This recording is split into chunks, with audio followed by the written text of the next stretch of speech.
Hello friends, welcome to my channel Tithi blogs. তো আমি কান্তপ্রতিম বৈদ্য আবার চলে এসেছি একটা নতুন ব্লগ ভিডিও নিয়ে।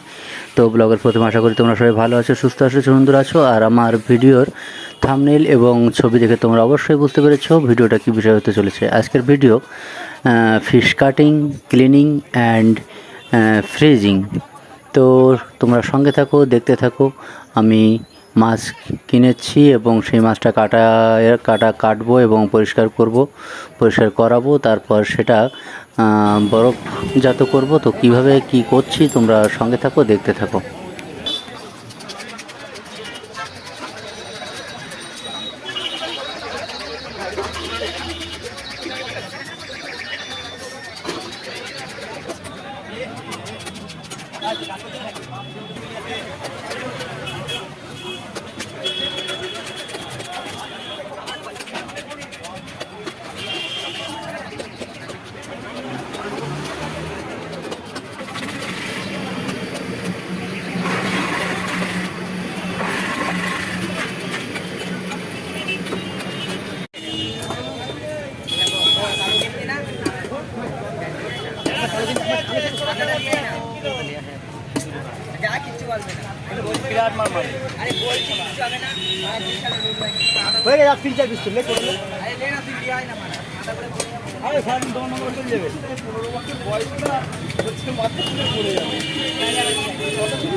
মাছটা আজকে নিয়ে যাব না, যে কারণে মাছটাকে প্যাকিং করা হচ্ছে, প্যাকিং করে রাখা হবে। প্যাকিং করে রেখে দেবো, ওই মাছের দোকানে রেখে দেবো।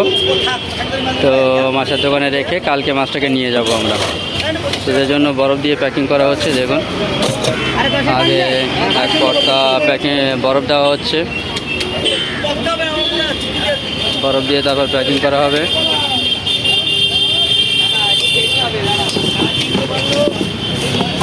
বাবু বাবু বাবু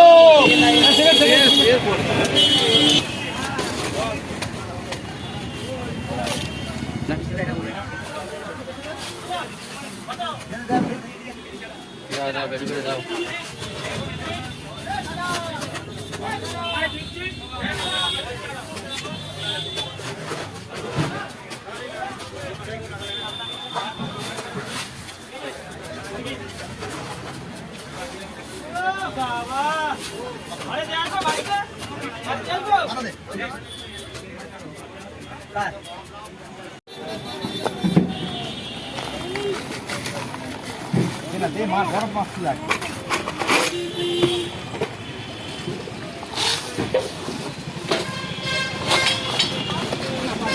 আবার সরে আয়।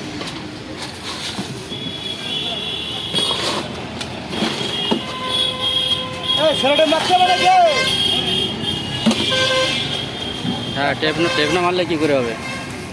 টেপ মারতে হবে না? এই যে তলারটা ওটা বড় করে দিয়ে দে।